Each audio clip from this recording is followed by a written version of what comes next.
여러분 안녕하십니까? 2월 6일 화요일 뉴스투데이 시작합니다. 경영권 승계를 위해 삼성물산과 제일모직을 부당하게 합병시켰다는 의혹으로 3년 넘게 재판을 받아온 삼성전자 이재용 회장에게 1심 법원이 무죄를 선고했습니다. 경영권 승계만을 위한 합병이 아니었고 절차에도 위법성이 없었다고 본 건데 검찰은 항소 여부를 결정할 계획입니다. 정상빈 기자입니다. 지난 2015년 삼성물산과 제일모직의 합병. 당시 삼성물산 매출액은 제일모직의 5배가 넘었습니다.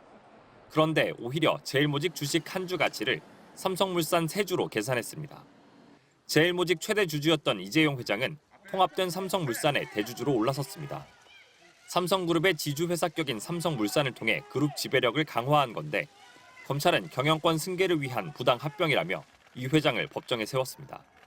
3년 5개월 만에 1심 선고입니다. 임하신의 신경 어떠십니까? 법원이 3년 5개월 재판 끝에 이 회장에게 무죄를 선고했습니다. 경영권 승계만을 위한 합병이라거나 전체적으로 부당한 합병으로 보기 어렵다는 겁니다. 검찰은 거버넌스, 즉 지배구조라는 영어 단어의 앞글자를 딴 그룹 미래전략실 프로젝트 G 문건을 유력 증거로 제시했지만 재판부는 그룹 차원에서 지배력 강화나 사업 조정 방안을 검토하는 건 당연하다며 위법성을 인정하지 않았습니다. 삼성물산 합병과 삼성바이오로직스 회계 처리가 적법하다는 점이 분명히 확인되었다고 생각합니다. 주식 비율 산정을 통해 주가를 조작하고 제일모직 자회사인 삼성바이오로직스 가치를 부풀렸다는 혐의에 대해서도 다른 주주 피해가 없었고 회계 처리에도 문제가 없다며 받아들이지 않았습니다. 굳은 표정으로 선고를 듣던 이 회장은 무죄가 선고되자 옅은 미소를 지었습니다. 기소 3개월 5개월 만에 법원 판단 나왔습니다.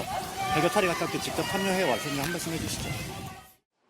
최지성 전 미래전략실장, 장충기 전 차장 등 13명도 모두 무죄였습니다. 삼성식 반칙에 초격차를 보여줬다며 유죄를 자신했던 검찰은 판결문을 분석한 뒤 항소 여부를 결정할 계획입니다. MBC 뉴스 정상빈입니다. 이번 재판은 이재용 삼성전자 회장이 28년에 걸쳐 그룹 경영권을 승계하는 과정에 대한 법원의 1차 판단으로 주목을 받아왔습니다. 국정농단 재판에선 이 회장이 합병을 성사시키려고 뇌물을 줬다는 혐의가 유죄로 확정됐는데도 이번 재판부는 합병 자체는 정당한 거라며 면죄부를 줬습니다. 나세용 기자의 보도입니다. 지난 1994년 삼성전자 이재용 회장은 부친인 고 이건희 전 회장으로부터 60억 원을 물려받습니다. 이 돈으로 삼성 엔지니어링과 S1 주식을 샀는데 이듬해 두 회사가 나란히 상장하며 종잣돈을 9배나 불렸습니다. 이재용 회장은 이번엔 또 다른 계열사 에버랜드 전환사채를 헐값에 사들여 최대 주주가 됩니다. 에버랜드에서 삼성생명, 삼성전자로 이어지는 1단계 지배구조의 중심에 이 회장이 들어가게 된 겁니다.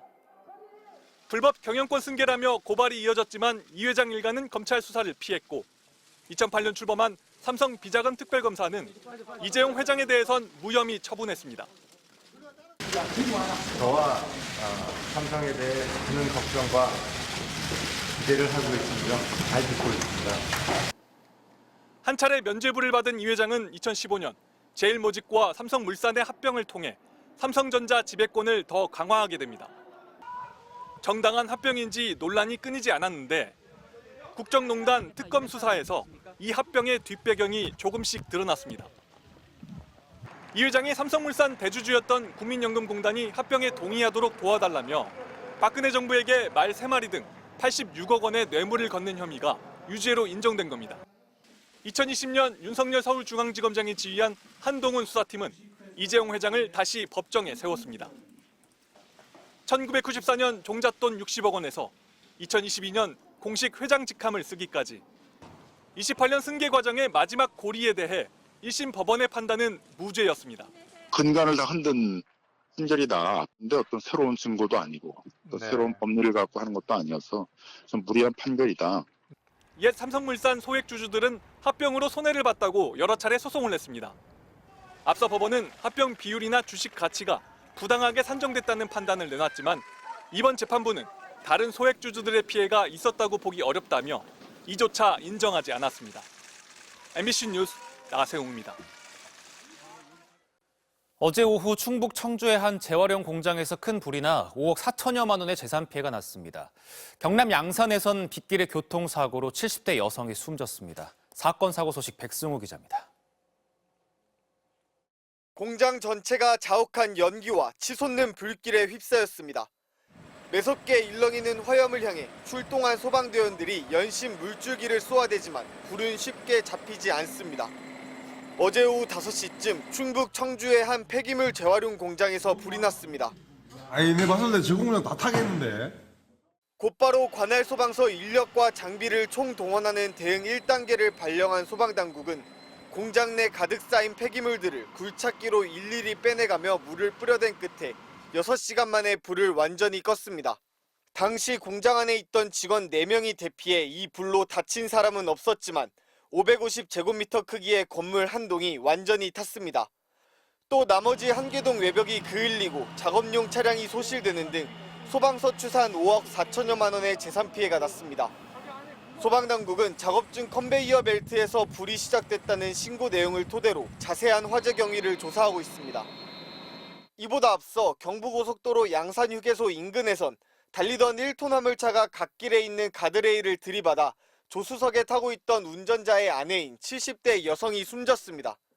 경찰은 빗길에 차가 미끄러져 사고가 난 걸로 보고 자세한 경위를 조사하고 있습니다.